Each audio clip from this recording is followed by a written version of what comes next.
So following along what we did in the last section where we set up the form, we've got our we've set up and we've checked our browser to see what version it is and how we load in the object information and naming it AJAX. So this one, it's a little bit different. We just called it AJAX. And so here we're doing ajax.open, and again the same thing that we were doing down here. So again, the order doesn't matter as much, so we've moved that on ready state function below. So here we just had it above, but again that's not going to really matter, because as long as it knows that whenever the state changes that it's going to run this function. And so we put this actually below because we just want to go over this content first and then go over the ready state change information.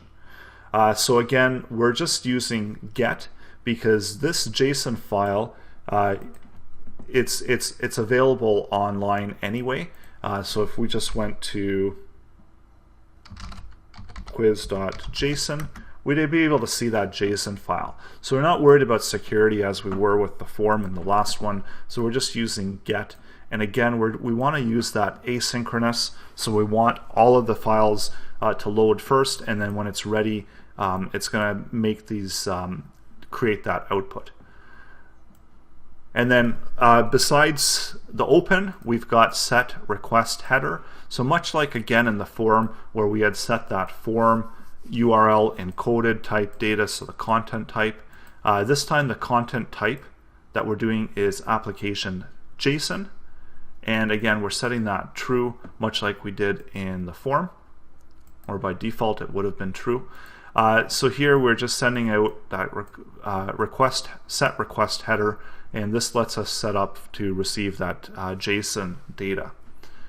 And then here, which we're going to walk through in the next lesson, is going to be the AJAX on ready state change.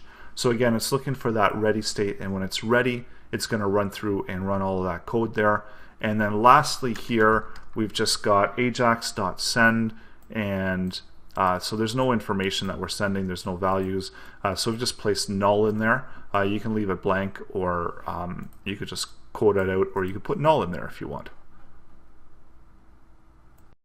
And then lastly, I've got this output.innerHTML where I've just got finding, and if we do a quick refresh, you might see that finding show up there for a brief second. So this is if we are having some issues actually getting that page or connecting to that JSON file.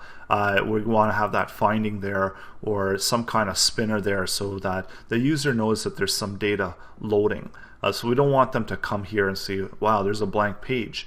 So what does that mean, right? So in case that JSON file doesn't load for whatever reason, we can't access it, we do want to have something for the user to be able to see when they do come to that web page and say, okay, well now it's still finding that file.